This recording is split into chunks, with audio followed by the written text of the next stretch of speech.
Hey guys, happy Saturday. I'm glad you're tuning in. I'm glad you're listening.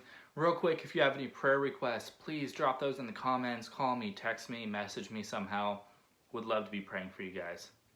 Also, tomorrow is Easter, so happy early Easter. If you have any Easter plans, any traditions that you guys normally do, let me know what those are in the comments. I want to know what you guys do for Easter, or maybe this quarantine is changing up how you normally celebrate Easter. Let me know what you guys are doing now.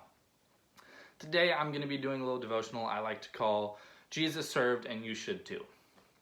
So today, in today's world, if you look up a definition of serving, you're probably going to find something along the lines of to perform duties or services for someone. And typically, this is in exchange for a paycheck. A lot of times when you think of people doing services or serving people in today's world, it is their job, it's something they're doing for work, it's how they make their living. But the biblical definition was a little bit different than that. Jesus served as a free gift to everyone that he served. And he did it for a couple of reasons. The first reason is because he loves us.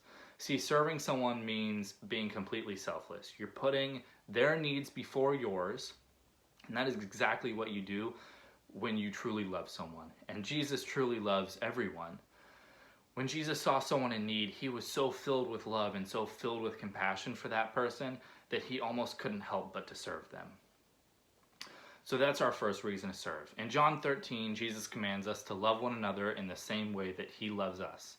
And if we want to do that, if we want to keep this commandment, one of the best ways to do that is by showing our love through service the same way Jesus did. The second reason Jesus served was to set an example on how we should live. In the beginning of John 13, it basically starts off with Jesus washing the disciples' feet. And if you don't understand the context of that, because yes, feet are gross and it's gross to wash people's feet, but back in Jesus' day, everyone pretty much wore like open sandals or went around barefoot. And if you're walking on these dirt roads that are typically shared with donkeys and sheep and cattle, and they're just muddy and dirty anyways, your feet get really gross. They get all of that just caked onto your feet. So Jesus washed that off of the disciples' feet. And after he did that, he said, I have set you an example that you should do as I have done for you.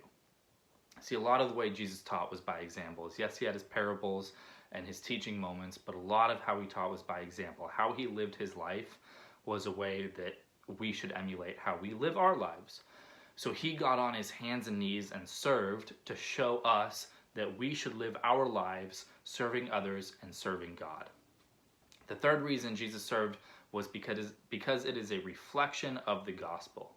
See, it is unfathomable sometimes why a perfect God would put on flesh and come down to this sinful, broken world and serve these sinful, broken people, wash their feet, heal them, when we as sinful, broken people don't deserve it. But he did it as a reflection of the gospel. So Jesus served us to remind us of the gospel, to remind us that even though we don't deserve it, he will have grace for us. So I encourage you guys to be looking out for your next opportunity to serve, the next mission trip that comes up, the next old lady you can help cross the street, or neighbor you can help with something. Serving is an amazing way to live our faith and to show our love and compassion for our neighbors and for God. So get out there, guys. Have a good Easter. Have a good weekend, and I'll see you guys next week.